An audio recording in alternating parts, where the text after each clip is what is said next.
Atos, capítulo de número 3. Quem encontrou, diz a palavra: Pedro e João subiam juntos para o templo na hora da oração. Amém. One day, Peter and John. Oh my God. É que tem uma Bíblia em inglês aqui. Oh yes. We're going up to the temple at the time of prayer. Oh God. Esse é o texto, essa é a base da nossa caminhada. Eu quero que você preste atenção nos dois personagens que estão subindo para o templo na hora da oração. Olha, Pedro e João são dois seres completamente distintos um do outro. Nós temos o Pedro, que é o sanguíneo, nós temos o João, que é o coraçãozinho quentinho. Nós temos um que é o bravo, e nós temos do outro lado um que é extremamente calmo, amoroso. Quando você vê as histórias dos dois, nos 4 evangelhos, você entende que há uma, água e vinho, uma diferença muito grande. Inclusive, quando nós fomos colocar o nome do nosso filho, do primeiro filho, nós colocamos João, e a minha referência maior é o João, apóstolo João, discípulo João, por conta do coração dele. Você vai ver que João é o único que não morreu por uma morte trágica, morreu de velhinho. Tentaram fazer de tudo para que ele morresse. Ele não morreu de morte trágica, ele morreu de velhinho numa ilha chamada Patmos, a ilha da serpente. Colocaram ele lá para que ele morresse atacado por uma cobra, que ele morresse morto por uma fera, mas a Bíblia diz que ele não morreu dessa forma. Ele morreu de velho. Não estou dizendo que Pedro seja inferior a ele, jamais. Mas o que eu amo muito no João é que você vê João ficando com Jesus até o final na cruz. Jesus está na cruz e João está embaixo, olhando para Jesus. Ele é o único que permanece. E o último suspiro de Jesus, a fala que antecedeu foi: João, a partir de agora Maria é sua mãe. E ele olhou para Maria e disse: mãe, agora o João é o seu filho. João ficou até o último com Jesus. E também foi o único que teve o privilégio de ver Jesus glorificado. Lá em Apocalipse, no final de tudo, a Bíblia diz que ele estava andando e ouviu uma voz. A Bíblia diz: e quando me virei para ver, oh, aleluia, dos seus olhos saíam chamas de fogo. Oh, aleluia. Ele ficou com Jesus até o final e foi o único que viu Jesus glorificado. Eu vou encurtar a história. Eu quero que você entenda que daqui temos uma referência muito linda, João, e temos o Pedro, que também é extremamente lindo, corajoso. O Pedro, ele é muito doido. eu sempre digo que toda vez que eu leio a Bíblia, eu queria ser João, mas eu sou Pedro. Ansioso, afoito.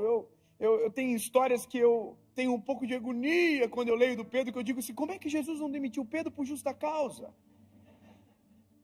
Uma das coisas, eu vou só lembrar uma história, porque eu quero me fixar no texto, mas uma das histórias de Pedro é Jesus que curou aquela mulher do fluxo de sangue. Lembra? A Bíblia diz que havia uma multidão apertando Jesus. Jesus para, uma multidão está sufocando ele, Jesus para e diz: alguém me tocou. E o Pedro viu que tinha uma multidão tocando Jesus. O Pedro faz isso aqui, ó. Excuse me? Excuse me, com licença. Com licença. Como assim alguém te tocou? A multidão te aperta. Era como se Pedro estivesse falando para Jesus assim, ó. Pedro era carnal. Jesus tinha que ter dito para Pedro assim: Pedro, cala a tua boca, Pedro. Mas Jesus estava treinando Pedro. Jesus olha para Pedro e diz: ô Pedro, eu senti que de mim saiu virtude. Alguém me tocou diferente. Parece que eu vejo que Pedro fez assim: ai, não entendi. Porque a visão de Pedro era uma, a visão de Jesus era outra. Pedro deu uma facada no servo do sumo sacerdote. Pedro teve a ousadia de pedir para andar sobre as águas. Era para ter João ido. Se a gente é Jesus e o Pedro pede, a gente fala assim: Pedro, menos, Pedro. João, vem. Porque a gente trata assim, com muito mérito, E Jesus trata com graça.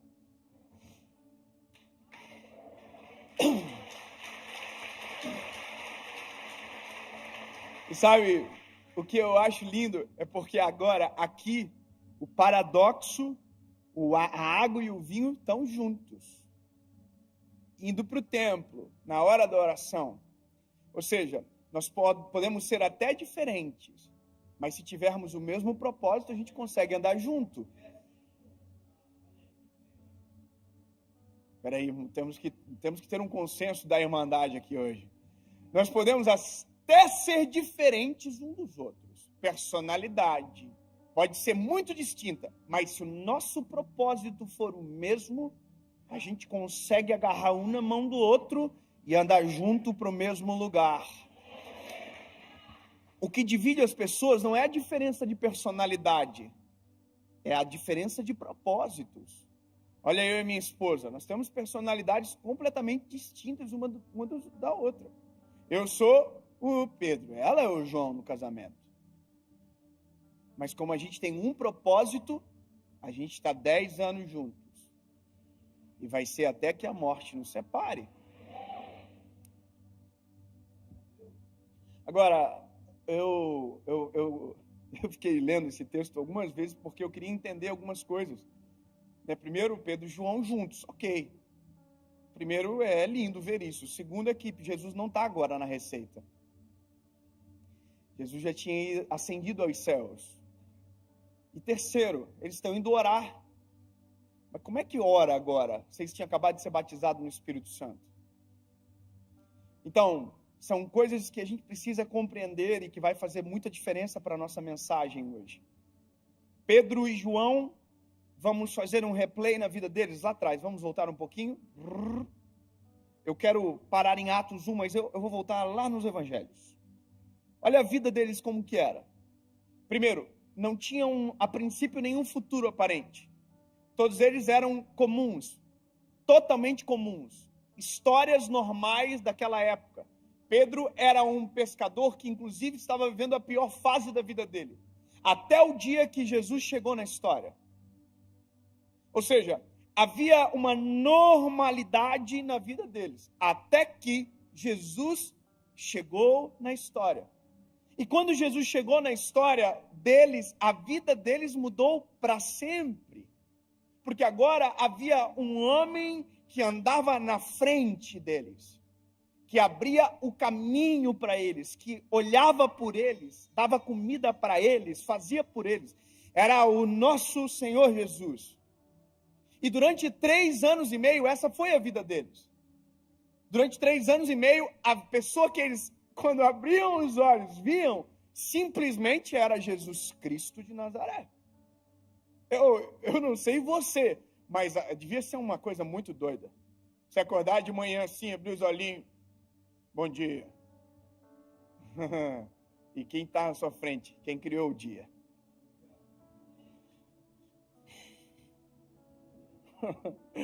Porque tudo veio dele. Sabe, imagina o que era ouvir a pregação da palavra pela palavra. Porque a Bíblia diz, no princípio era o verbo era Deus, o verbo estava com Deus, e o verbo desceu e se fez carne. Então Jesus era a palavra pregando a palavra. Então é muito doido, a cena que eles viveram, o impacto que eles receberam era grande demais. Andavam com Jesus, olha, acabou a comida. Sério? O que vamos fazer? Jesus multiplica pão, peixe, transforma água em vinho. Que confusão! Tempestade. O que vamos fazer? Jesus anda por cima de qualquer tempestade. Então, durante 3 anos e meio, eles foram expostos a uma vida radical, sabe, de milagres extraordinários, de poder, de glória. E, de repente, Jesus diz, tchau. Eu vou vos preparar um lugar. E da mesma maneira que eu voltarei para buscar vocês. E aí Jesus diz o seguinte, mas eu não vos deixarei sozinhos. Oh, aleluia. Quanta sensibilidade de Jesus em olhar para eles e dizer assim, se vocês ficarem sozinhos agora, vocês não vai rolar. E essa promessa não era para eles somente, era para nós todos. Sabe, então Jesus diz, eu não vos deixarei só, eu enviarei o meu Consolador, que estará com vocês todos os dias, e vos fará lembrar de tudo que eu fiz. Aí a Bíblia diz o seguinte, ele vai além, e em meu nome, vocês farão obras maiores do que estas.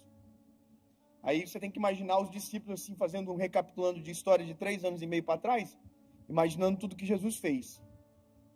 Imagina assim, olhando para você, maior do que isso, não vai rolar não. É que eles ainda não conheciam aquilo que o Senhor havia de derramar sobre eles. E aí, a Bíblia diz que Jesus morre na cruz, ao 3º dia ele ressuscita, ele peregrina por mais um período de tempo muito curto, para coisas pontuais, e ascende aos céus. E Atos começa com Cristo ascendendo aos céus. E essa é a história que nos dá a entrada para o que nós acabamos de ler. Só que tem um detalhe muito importante. E o detalhe muito importante é que havia uma promessa de Jesus sobre os homens, sobre Pedro, sobre João, e que era a descida do Espírito Santo sobre eles. Sabe, era o que geraria dentro deles algo sobrenatural. Até então, quando nós olhamos para a palavra, o Espírito não era derramado sobre toda a carne, o Espírito era derramado sobre um por geração. Sansão, Moisés, Abraão. Deus levantava um homem, e aquele era aquele que tinha um acesso. E aí quando nós olhamos, por exemplo, para a parte onde havia a Arca da Aliança, apenas um homem tinha acesso à presença do Eterno. E esse era o sacerdote. Não eram todos que acessavam, não eram todos que recebiam, não eram todos que contemplavam, poucos eram os escolhidos. Não foi uma geração de Sansão, foi um Sansão para uma geração. Sabe? Então, quando você olha toda essa história, você começa a entender agora a expectativa que está pairando sobre o coração dos discípulos. Olha, o que virá sobre nós? O que será derramado sobre nós? E a Bíblia diz que eles estavam no templo, adorando e bendizendo o nome do Senhor, até que o Espírito descesse sobre. Interessante porque não tem Jesus na receita, não tem Espírito Santo na receita, porque nada ainda aconteceu. E Deus está no céu. Então, eles adoram e não sentem nada, clamam e não sentem nada, há um vazio. Se a gente imaginar, existe um eco, um limbo da resposta, da voz. Imagina o que foi para eles permanecerem, sendo que 3 anos e meio eles acordavam e Jesus estava ali. Imagina o que foi para eles saber que a próxima tempestade que eles entrassem não teria possibilidade de Jesus vir andando sobre as águas, porque agora Jesus não estava mais ali. Havia um senso de responsabilidade, como a gente precisa do Espírito, disso que ele prometeu logo, porque senão a gente vai padecer, porque agora a nossa vida depende disso. E aí a Bíblia diz que eles estavam no tempo todo dia, adorando e bendizendo o nome do Senhor, até que Atos capítulo 2 chega na nossa história, que é para nós também. Estavam todos reunidos no mesmo lugar. Quando de repente um vento impetuoso encheu a casa onde eles estavam assentados, e foram ouvidas línguas repartidas como que de fogo, e todos que ali estavam foram cheios do Espírito Santo de Deus. Tem gente do manto aqui? Vai fazer muita diferença.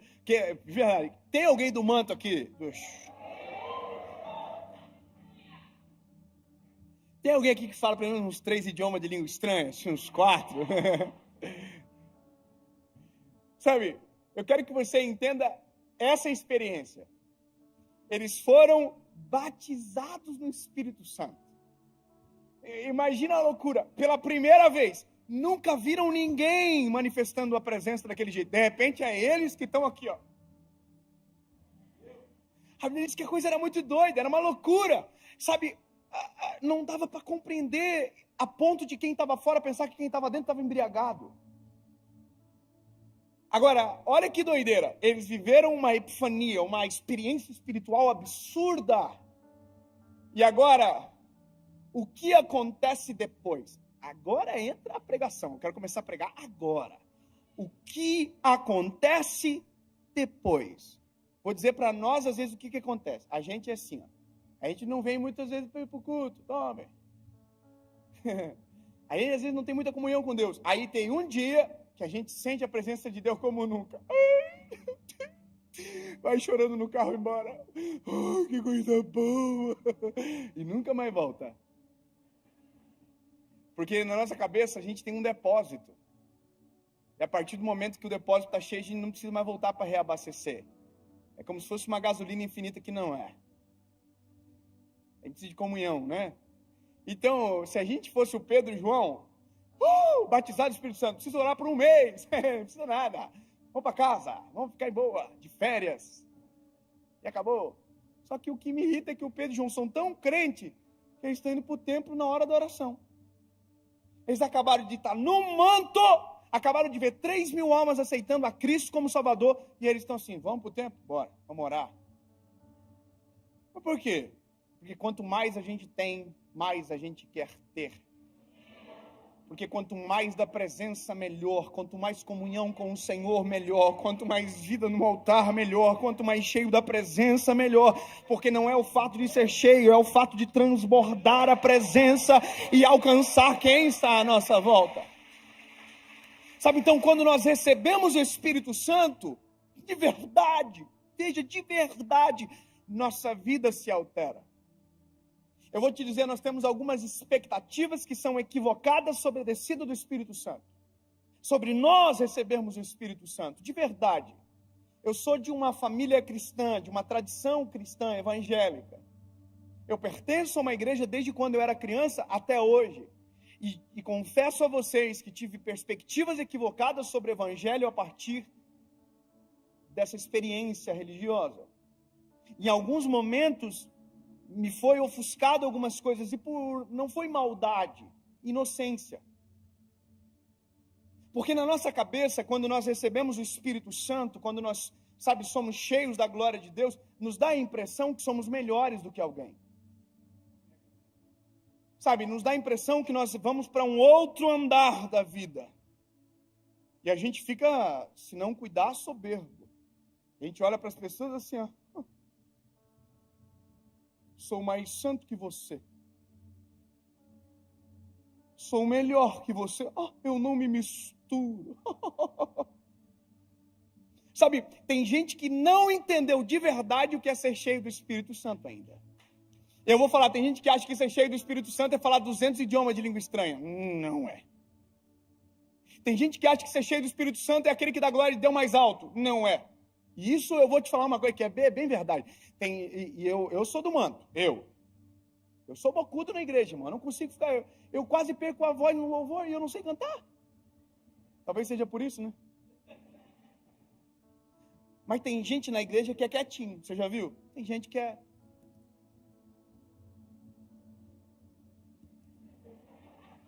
Mas tem um irmão que está aqui... Fala! E aí, às vezes, esse irmão olha para o que está quietinho e fala assim... Frio. O que a gente não sabe é que, às vezes, aqui dentro do quietinho tem um negócio pegando fogo, um coração cheio da presença do Espírito Santo, e a gente não sabe. Porque na nossa cabeça foi construído que crente é o que... Ai, as pessoas quebram. Mas não é. Ser cheio do Espírito Santo é ser cheio de Deus. Ser cheio de Deus é ser cheio dos atributos que Ele detém. Ser cheio de Deus é ser cheio de amor, benevolência, compaixão, misericórdia, justiça. É isso.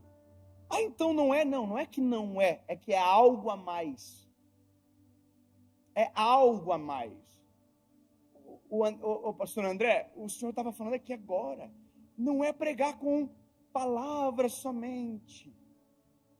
Sabe, é porque quem tem só a teoria e pensa que detém o Espírito só tem palavras, não tem vida no negócio. Então eu acho maravilhoso, é isso aqui, ó, o Pedro e o João.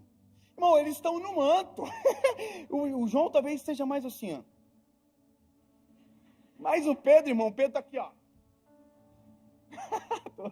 Quem é do manto entendeu a paráfrase aqui, ok? O Pedro e o João estão indo para o templo na hora da oração, irmão. Eles estão aqui, ó. Comunhão, queremos mais. E aí estão indo para o templo. Oh, aleluia. E nós, top. Só que quando eles estão chegando no templo, a Bíblia diz que tem um coxo sentado à porta do templo. E o coxo está na porta do templo há anos. Desde sempre. Com a mãozinha assim. Me dá uma esmola, por favor.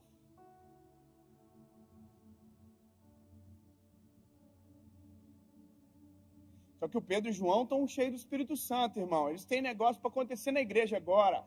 O compromisso deles é lá dentro, eles vão orar. Não é verdade? Não tem nada que ficar olhando para o lado, não. Meu compromisso é com a palavra. Não, seu compromisso é com o próximo. O compromisso de quem está cheio do Espírito Santo é com a vontade do Senhor. E quem tem o Espírito Santo tem empatia, tem olhar clínico sobre cenários. Eu vou te dizer uma coisa de verdade. Nós não somos empáticos de verdade, não. A gente diz que é, mas a gente não é. A gente fala que, oi, tudo bem? Mas ninguém ouve a resposta. Seja sincero. Quantas vezes por dia a gente fala, hey, how are you? Mas a gente não quer a resposta. Quantas vezes por dia a gente fala, oi, tudo bem? E ninguém para ouvir a resposta. Se eu te falar uma coisa, você vai ficar maluco. Mas você sabia que tem gente na igreja que está sentado do seu lado agora? E que se no início do culto, você tivesse olhado nos olhos dela e dissesse, está tudo bem? Provavelmente você ia estar com ela abraçada até agora, orando por alguma causa da vida dela. E a gente não faz porque a gente entra no modo do automático. Porque na nossa cabeça, algumas coisas se perdem ao longo da caminhada. Isso é triste, porém normal. A gente, na verdade, não se importa tanto como diz que se importa. Sabe, eu vou falar uma coisa, eu tive uma experiência um tempo atrás, e eu fiquei muito constrangido naquele dia. E eu vi que eu precisava refazer alguns pontos da minha vida. Por isso que eu digo, a mensagem sempre bate aqui primeiro. Eu estava no aeroporto de Congonhas, numa sala que tem lá, e aí eu cheguei para a menina do café, que atende o café, eu falei, oi, tudo bom, Melinda? Eu chamo assim todo mundo, oi, Melinda, toma, velho. Falei, tudo bem? Ela falou, tudo bem. Veio assim, meio envergonhada. Eu falei, vê um café. Quando ela saiu, a resposta dela ficou no meu consciente. Ela fez assim, tudo bem, sabe?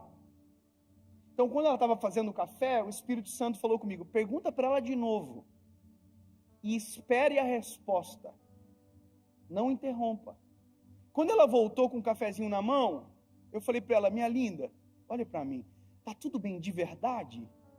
Quando eu perguntei isso, tá tudo bem de verdade? Ela se desmanchou de chorar na hora. A lágrima começou a correr, ela disse, eu perdi meu esposo. Eu passei a noite inteira tentando encontrar uma pregação para que eu pudesse entender que propósito Deus tem em levar o meu marido. Sabe, eu estava olhando para ela assim com uma cara de idiota. Eu falei, pô, mas a gente é ruim. Meu Deus, quantas vezes por dia nós poderíamos ser uma ferramenta de Deus na vida de alguém se simplesmente fosse mais parecido com o Senhor e se realmente o Espírito Santo habita em nós, quanto mais clínico seria o nosso olhar sobre a vida. Irmão, eu me lembro que eu falei assim, sai daí de trás do balcão, menino, vamos conversar. Sabe, eu vou poupá-los da história, mas eu quero que você entenda que o Espírito Santo muda de verdade. Então o Espírito Santo não faz você ser melhor do que ninguém. O Espírito Santo não faz você se achar mais santo. Eu não me misturo, pelo contrário, a Bíblia diz que Jesus, porque era Deus, tinha o poder para entrar em qualquer lugar e transformar o ambiente. Qual é o propósito da luz se não for dissipar as trevas? Eu não me misturo. Bom, calma aí. Se você não está só forte o suficiente, não vá. Mas se você for cheio do Espírito Santo, você pode ser uma resposta. Então, a interpretação ela é subjetiva aqui. Mas olha, eu quero ir para o Pedro e para o João. Eu queria alguém para ser o coxo, para me ajudar. Tem algum pastor jovem aí? Pode me ajudar? Ô, Vini, me ajuda.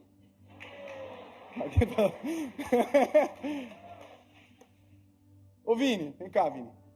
Ô, Vini, vai ser o coxo, mas é só aqui, é só mera interpretação.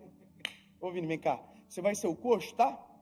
Você já interpretou assim, teatro na igreja?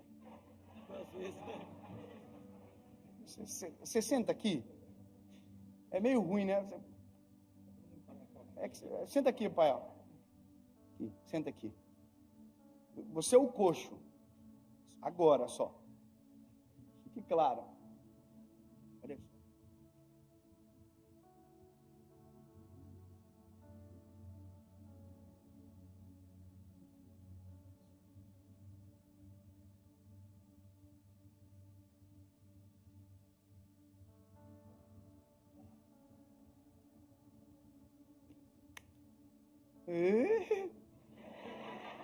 Banda de curiosos. Vem cá, Dedé. Vai ser o João. Eu vou ser o Pedro. O que é isso aqui? Tudo bem? Tá feliz, né? É que isso aqui vai gravar tanto na cabeça das pessoas que a gente nunca mais vai esquecer desse dia. Então, tu é o João porque tu é mais bonzinho. Já tem mais jeito de bonzinho. Eu, mais vida louca, então eu sou o Pedro. Nós estamos indo para o templo orar. Nós acabamos de receber uma carga do Espírito Santo. Nós estamos no manto. Tem um telefoninho. Então nós vamos agora, vamos.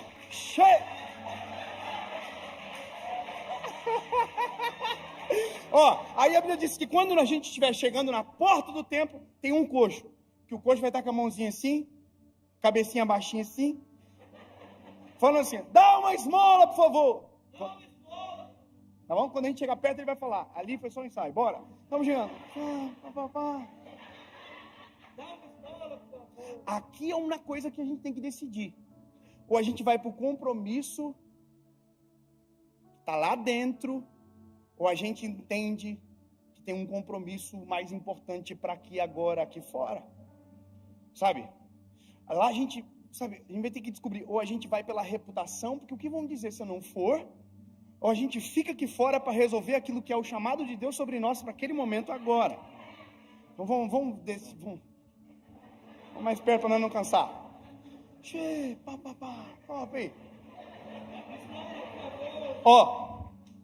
Pediu uma esmola e a gente parou. Aqui tem uma pregação já. Baixa a cabeça, Vini, você não está prestando atenção na pregação. Porque a Bíblia diz que o Pedro e o João pararam e ninguém para dar esmola. Para dar esmola, porque é isso que ele está pedindo. Ele diz, eu quero uma esmola. A Bíblia diz, eu quero uma esmola. Mas para dar esmola ninguém para. Para dar esmola a gente faz correndo. A gente dá o que sobra. A gente pega sem ver, se for moeda a gente dá, se for nota a gente olha. E nós estamos acostumados a dar esmolas. Porque esmola não tem vínculo, esmola é mais rápido, esmola não exige tempo, esmola não tem preocupação genuína, esmola a gente pode dizer assim, Deus te abençoe, mas na verdade a gente não quer nem ligar. Então quando Pedro e o João param, eles já estão pregando para nós, para aquele tempo e para o coxo. Ele está dizendo, eu me importo, porque só para quem se importa, só para quem é cheio do Espírito Santo. Sabe, e aí a gente diz um negócio, João, a gente olha para o coxo e fala assim, olha para nós. Uau! Sabe, eu estou dizendo para você assim, não há diferença entre eu e você. Olha nos olhos, você já viu que gente que tem senso de inferioridade não consegue olhar ninguém nos olhos? Por quê? Porque a pessoa se sente inferior. Você sabia que até no cumprimento a gente consegue fazer alguém se sentir inferior? Você sabia que na nossa forma de tratar a gente consegue fazer alguém se sentir inferior? A gente consegue fazer se sentir importante, se sentir inferior do jeito que a gente quiser, numa fala, num olhar, numa pegada de mão. Você sabia que se eu pego a mão de alguém e eu viro a mão dela para baixo, eu estou falando assim, eu sou superior a você? Você já viu o presidente dos Estados Unidos aqui, o ex? Como ele fazia? Ele fazia assim, ó. Sabe o que é isso? Eu sou mais importante. Isso é uma linguagem silenciosa. Quando eu digo que nós somos iguais, a gente pega a mão assim. Quando eu me sinto inferior a você, eu sempre faço assim. Entende? E quando eu não olho nos teus olhos, eu estou dizendo, eu não tenho essa liberdade. Só que por isso que eu acho que é interessante, porque o Pedro João diz, para quem está pedindo esmola, sentado no chão, olha para nós. E agora vai ficar frustrante para o coxo. Ele vai dizer, nós não temos prata nem ouro, mas o que temos te damos. Aleluia. André, eu vou liberar o senhor, porque o senhor não é pastor, senão eu vou ficar chateando, eu quero que o senhor fique com a cacilar. Vou ficar só com o coxo. Eu só queria que viesse comigo no manto aqui. Obrigado, tá, André? Vai voltar, né, João? Vou ficar sozinho aqui, porque aqui vai demorar. Eu não quero que você... Mas obrigado, tá? Nós não temos prata nem ouro. Aí o coxo faz assim, eita. Sabe, aqui tem uma mensagem muito silenciosa também, porque o coxo não estava pedindo prata e ouro, o coxo estava pedindo esmola. Sabe, isso demonstra que existe uma distância muito grande entre desejo e necessidade. Sabe, desejo é o que eu penso que preciso, necessidade é o que eu necessito e às vezes não sei dizer com palavras. Sabe, às vezes tem gente que vem aqui no altar e diz, Jesus, eu preciso de uma casa maior, sendo que precisava de um lar estruturado, que caberia em qualquer casa. Sabe, às vezes o nosso desejo é a necessidade é totalmente diferente. Ai, Senhor, eu preciso colocar meu filho no colégio melhor. Não, às vezes você precisa ser um pai melhor. Sabe, a gente coloca em detrimento de algo que não é a realidade, às vezes só para ofuscar. Então, o coxo pensa que precisa de esmola. Então por isso que Pedro e João diz, nós não temos prata nem ouro. Ele está dizendo, nem tudo que você pode pensar que é o seu desejo é o que nós vamos te dar. Porque não é o que você deseja, é o que você precisa. Para pensar que esse coxo era levado à porta todos os dias. Sabe o que é isso? Todos os dias tinha alguém que dava para ele o que ele desejava, mas nunca o que ele precisava. Ele precisava era andar, não era ser carregado. E a gente gosta às vezes de carregar do que ensinar a andar. Porque a assistência dá crédito. Sabe, levar para a porta às vezes pode ser até mais confortável. Eu sou encantado nesses dois meninos, porque eles estão tão cheios do Espírito Santo, que eles olharam a mais e disseram, nem prata nem ouro nós temos para te dar, mas o que temos, isso te damos. Levanta e anda.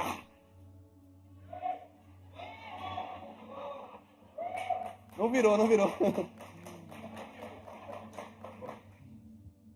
Não vai não? Faz de novo.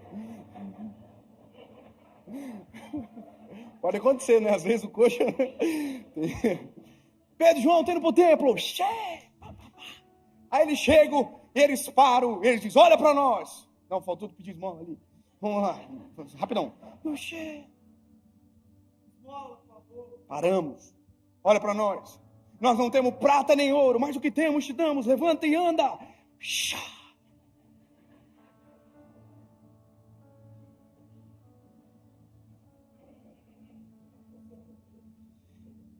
Gente, a gente tinha uma rixa antiga, não é, né, Vini? Não, brincadeira. Ô, Vini, coxo, sorry. Eu sei que você não está levantando isso, você está certo em não levantar. Quem está errado é eu. Na verdade, quem está errado é a gente, que acha que só com palavra resolve a vida dos outros. Levanta e anda. E aí? Jesus te ama. E aí? Já sabia?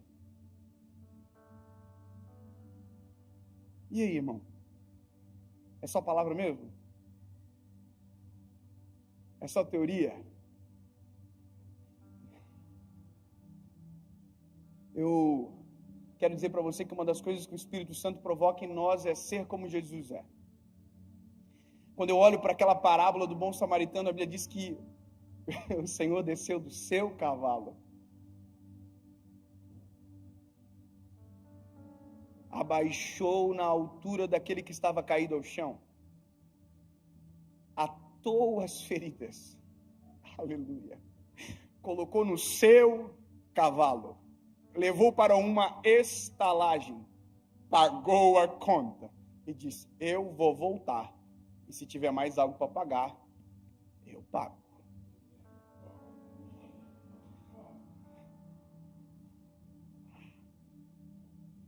Pede esmola. Uma esmola, por favor. Oh, aleluia. Nós não temos prata nem ouro. Desculpa, olha para nós. Eu não tenho prata nem ouro, mas o que eu tenho, isso te dou. Aleluia. Só dá quem tem, sabe? Quem tem é diferente. Ninguém dá do que não tem. Então, o que eu tenho te dou. Levanta e anda. Aí a Bíblia diz: e tomando pela mão direita, levantaram.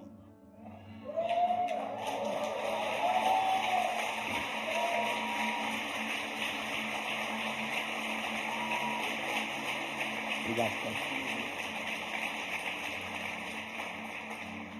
E agora? Agora tem que esperar mesmo. A Bíblia diz que a gente está esperando os arteiros se firmarem, porque quem nunca andou não é obrigado a sair correndo no primeiro dia. Quem nunca andou não é obrigado a sair pulando e fazer aquilo que eu acho legal. Tem gente que chega agora, a gente quer que ele seja no mesmo nível espiritual, a gente cobra dele, mas não. Cada um tem o seu tempo e a sua velocidade. O importante é que tem a gente para suportar na caminhada. Ó. Você acha que dá para dar um passinho? Então vamos embora. Boa. Sabe, isso consiste o Evangelho. O Evangelho não é palavras, é gestos e atitudes. Sabe, João capítulo 3, versículo 16 diz: porque Deus amou o mundo de tal maneira que entregou o seu Filho. Aí 1 João capítulo 3, versículo 18, ele diz: filhos, não amem só com palavras, mas com gestos e atitudes. Sabe, o amor de Jesus consiste em caminhar com quem precisa de força para permanecer de pé.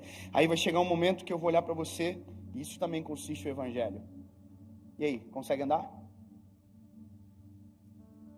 Então agora, anda você. Mas se passar por uma porta e tiver um coxo, passa pelo coxo mesmo que eu fiz por você.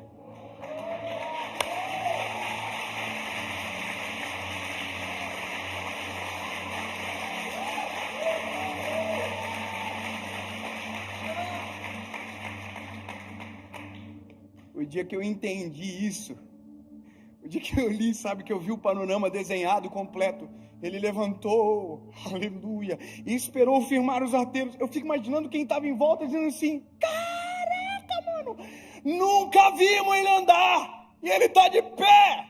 Aí a Bíblia diz que o coxo está aqui, ó. E o Pedro e João estão segurando ele, dando suporte. Olha que lindo, isso é igreja, dando suporte. Firmou os arteiros, agora está preparado. Sabe, a empatia é de reconhecer que nem todos caminham da mesma velocidade que a gente. Me lembro uma vez que eu estava com a minha esposa em um lugar e alguém aceitou Jesus, e a pessoa lá de trás falou e a minha esposa ouviu: aceitando Jesus e me devendo aí, ó.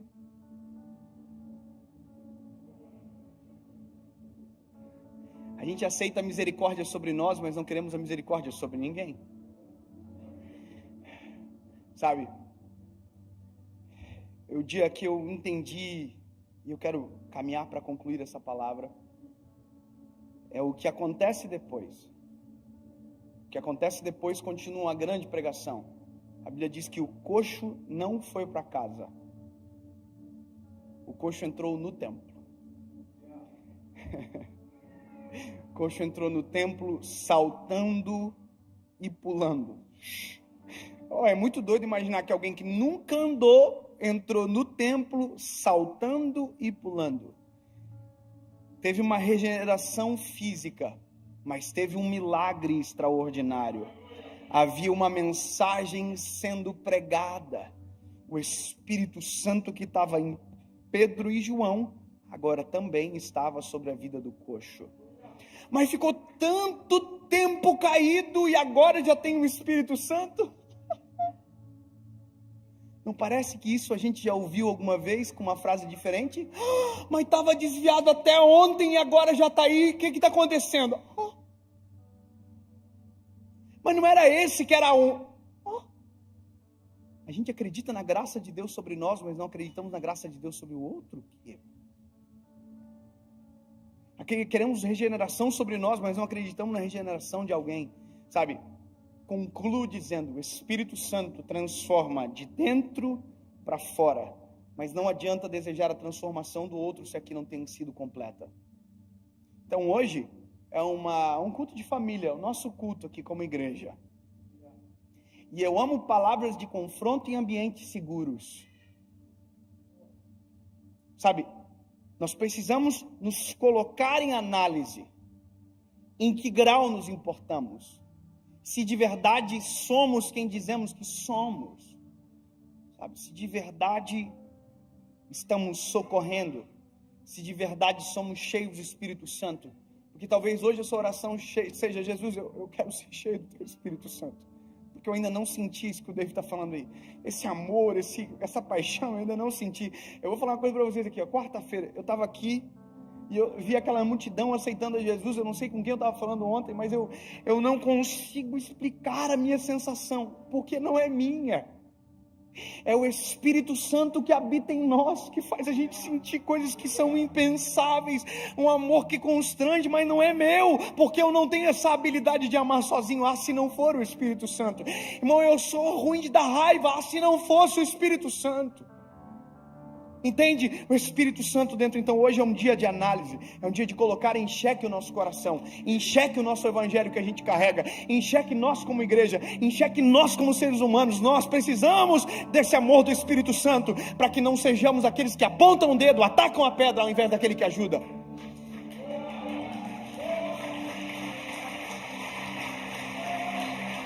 Sabe? Porque o mesmo Pedro e o mesmo João que passou pela porta e viu o coxo, podia ser um Pedro e João que passasse pela porta e dissesse assim: ó, tá aqui porque quer, tá aqui porque merece, tá aqui porque só toma a decisão errada, tá aqui porque é ruim. Só não esquece que você era o ruim antes, algum tempo atrás, aqui agora há pouquinho, 5 minutinhos atrás, você que era o que estava na porta. E se não fosse o Senhor ter socorrido você. Eu vou fazer uma oração diferente aqui essa manhã. E eu quero que seja uma lição silenciosa para você. Talvez haja surpresa, talvez não, mas deixa o Espírito Santo conduzir. Eu vou fazer um pedido aqui, dá porque não tem mais pandemia. Pega na mão de quem está do lado aí.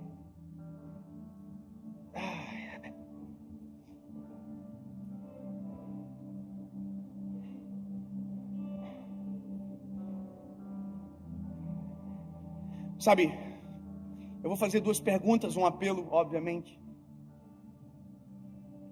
E eu quero que você ouça, tome a sua decisão e tome uma atitude. Sabe, se você está aqui hoje, essa manhã, e talvez você, nessa manhã, não é o Pedro e João ainda. Você não está em posição de quem quer ajudar ou pode ajudar ainda. Talvez você seja o que precisa de ajuda. Porque por mais que a gente não pregou sobre, mas resbala alguma coisa sempre. Talvez você ouviu na mensagem dizendo desejo e necessidade, você pensava que precisava de algo, sendo que na verdade precisa de outra coisa. Sabe, se dentro do teu coração hoje paira uma dúvida, sabe, sobre o seu futuro, sobre quem você é, ouça o que eu estou te falando aqui. Se você nunca tomou decisão de se entregar a Jesus, talvez seja essa oportunidade especial para você. Nunca decidiu por Cristo, hoje seja a sua vez. Talvez você nunca ouviu, há muito tempo não ouviu um convite para voltar para casa, e você está longe de casa. Você quer voltar a ser esse Pedro, esse João que um dia você já foi, mas alguma coisa aconteceu no caminho e você foi embora. Eu vou fazer uma terceira pergunta. E a terceira pergunta, ela impacta também quem está perto de você. Se você precisa de um socorro urgente, mas talvez quando você entrou aqui ninguém te perguntou, quem está do teu lado não sabe. 3 perguntas, uma resposta. Dave, eu preciso de um socorro. Dave, eu quero tomar decisão, quero voltar para Jesus. Como eu digo sim? É bem simples. Fecha os olhos, pegadinho de mão. Talvez você constranja quem está perto de você agora, mas não tem problema. Isso é o evangelho na prática. Você vai apertar a mão da pessoa que está do seu lado. Você vai escolher alguém ou da direita ou da esquerda. E se você tem que dizer sim, vai apertar a mão assim. 1, 2, 3. Só isso. Estou passando por um perrengue, eu preciso de oração, preciso de ajuda. Aperta a mão. 1, 2, 3. Preciso voltar para Jesus hoje. 1, 2, 3. Preciso tomar a decisão por Cristo. Nunca fiz, hoje é o meu dia. Cansei de viver igual. 1, 2, 3. Pode fazer isso agora. Se alguém apertou a sua mão, abrace ela assim, coloque a mão sobre os ombros dela, por favor. Isso.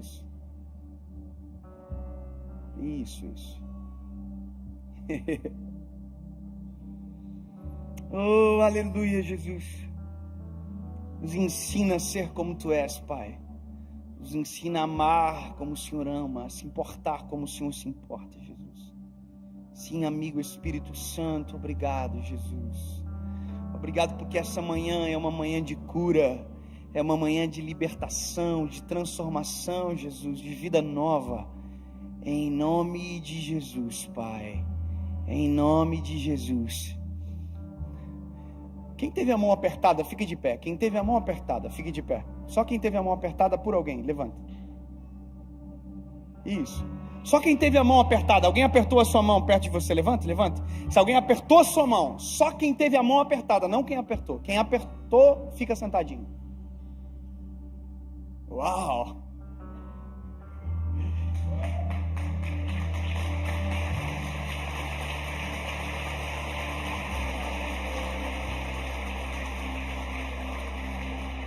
Agora, lembra da pregação? Você estava comigo aqui? E tomando pela mão direita. Quem apertou essa mão? Pega ele pela mão direita, assim, ó. Levanta ele, levanta. Isso. Oh, aleluia! Levando pela mão direita. Oh, aleluia! E os arteiros se firmam. E a força vem sobre as pernas. O coração se aquece. Aí, traz para frente quem apertou a sua mão agora. Pega pela mãozinha dela, diga, vamos lá para frente. Vamos receber oração junto. Vamos para frente como igreja. Isso.